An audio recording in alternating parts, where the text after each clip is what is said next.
isu Yaman, isu pribumi.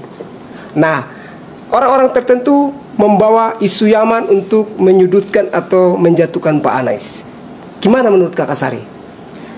Begini ya, kalau kita semua di Indonesia ini ditilik dari nenek moyang kita, silsilah kita datang dari mana, semua juga akan ketahuan dia berasal dari mana.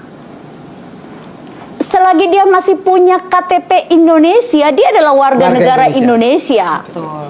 Jadi buat saya itu isunya Yaman atau isu mana, hari ini kita berhenti terhadap pemikiran-pemikiran tersebut. Kita harus pintar bahwa kita tidak usah lagi membawa hal-hal gitu. Bolehlah mereka mengatakan jagoan mereka A, B, C, D. Kita juga harus menyampaikan bahwa ini tidak benar. Mindset itu kita lupakan. Kenapa? Karena 2019 kita boleh gontok-gontokan. Akhirnya mereka bersama kok. Ya. Ngapain kita harus adakan perbedaan-perbedaan lagi? Kita tidak usah lagi mencari kelemahan-kelemahan. Yang kita perlukan sekarang di Indonesia adalah bagaimana orang-orang yang kita ajukan, orang-orang yang kita usung, orang-orang yang kita inginkan menjadi pemimpin kita ini, mereka bisa menciptakan keadilan bagi Indonesia. Menciptakan keadilan bagi Indonesia. Nah, ini lagi nih. Kira-kira selaku Ketua Beta Manis DKI Jakarta, strategi apa yang Kakak Hana dan Ketua Dewan Pakar Beta Manis DKI Jakarta akan menggunakan untuk memenangkan Pak Anies di DKI maupun di NTT kampung halaman itu sendiri? Silakan Ade Hana. Oke, kalau dari saya, karena saya masih termasuk kategori generasi milenial, mungkin saya akan lebih banyak segmen saya untuk teman-teman yang sesama milenial dan untuk pemilih pemula. Pemilih Pemula yang menurut data itu jumlahnya juga sangat banyak, ya. Kak Fritz. Jadi kita harus lumayan konsentrasi juga untuk teman-teman di pemilih pemula dan generasi milenial gitu. Salah satunya mungkin bisa dari gerakan sosmed.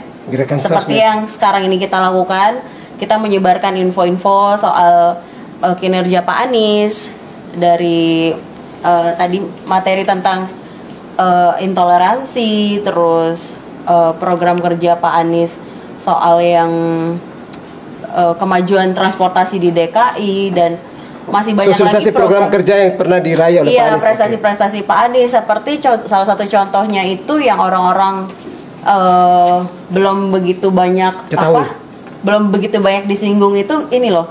Pak Anies bisa menaikkan UMP Jakarta itu di atas ketentuan nasional.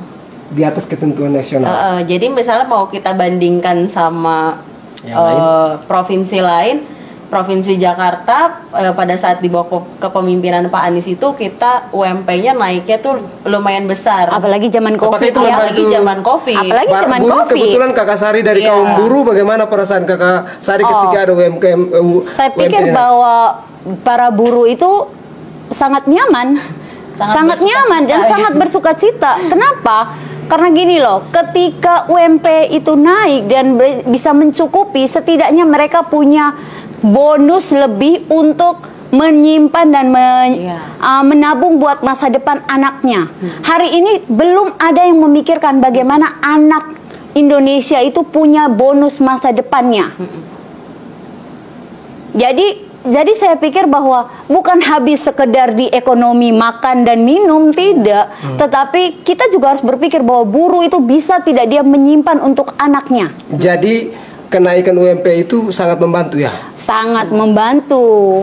Berarti Anies berhasil dalam hal menekan angka pengurangan gaji itu ya? Iya, secara finansial, secara kesejahteraan yang dengan kenaikannya agak lumayan, itu bisa membantu sekali. Oke, sangat membantu ya. Jadi saya boleh nambahin sedikit ya. Jadi garis besar yang tadi udah kita bahas dari UMP, bantuan BOTI ini, jadi sebenarnya Pak Anies ini sangat benar-benar memikirkan keluarga-keluarga yang ada di Jakarta gitu. Apalagi kalau beliau menjadi presiden. Mungkin bisa dilakukan secara nasional ya. Iya, mungkin beliau bisa melakukan atau mengadakan program yang lebih besar yang manfaatnya bisa lebih banyak dirasakan oleh seluruh Rakyat penduduk kecil. Indonesia, rakyat kecil maupun di pelosok-pelosok gitu. Nah, ini saya mau tanya satu lagi Kakak Sari, ada beberapa lagi.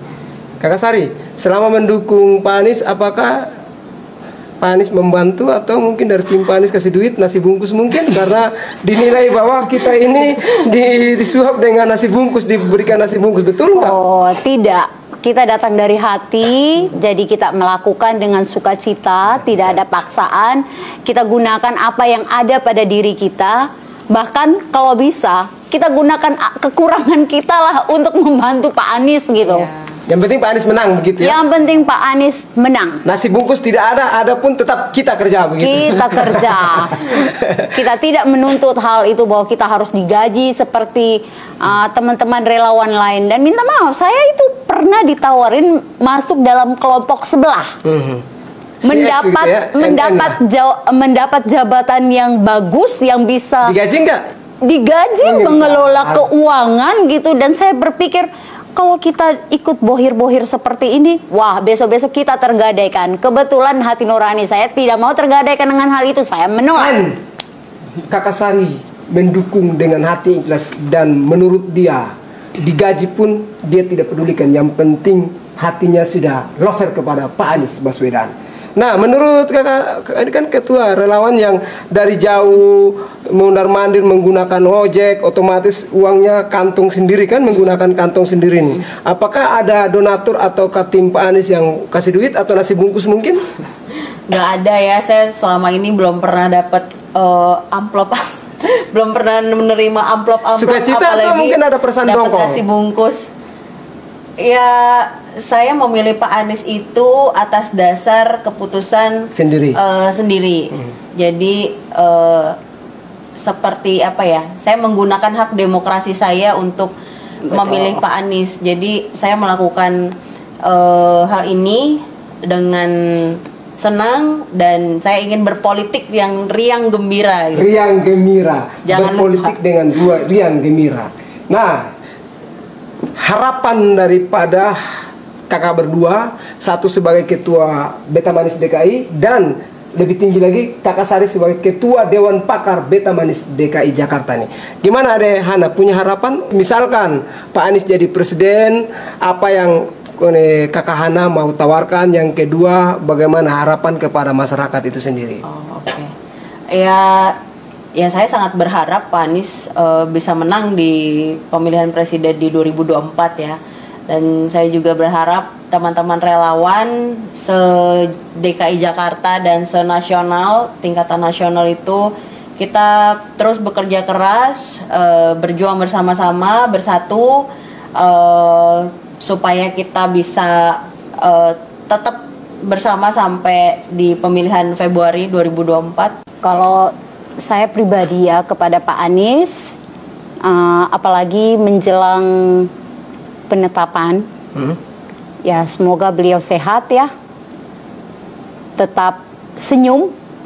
Meskipun banyak badai dan tantangan. Meskipun banyak badai dan tantangan, beliau pasti bisa melewatinya. Ya, beliau harus bisa melewatinya karena banyak sekali dukungan-dukungan baik datang dari partai politik maupun teman-teman yang mencintai Anies lovers itu.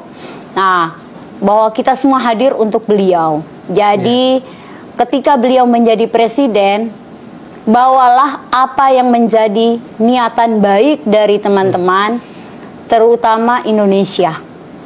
Kita tahu bahwa hari ini ada pembangunan di Indonesia, tetapi pembangunan seperti apa di Indonesia? Pembangunan manusia berkarakter. Kita tidak ada lagi rasa nyaman di jalan saat ini. Banyak sekali kejahatan-kejahatan yang terjadi di jalan. Apalagi kaum perempuannya. Apalagi kaum perempuan. Banyak sekali hari ini. Kita menginginkan namanya kenyamanan dan keamanan di negeri ini. Gitu loh, Kak. Kakak Sari ini mungkin penting juga. Sudah pernah ketemu Pak Anies? Saya belum pernah ketemu beliau. Happy-happy saja berarti mendukung? Happy dengan happy. Ade Hana? kalau untuk secara personal belum ya. Tapi kalau mahnya melihat dari jauh dari sudah, radius. tapi jabat tangan tuh belum. Tapi tetap senang mendukung Pak Anies ya. Oh, Riang dan gembira. ya namanya politik gembira, politik Asik. senang Politik kami. gembira, politik senang. Betul. Kami tidak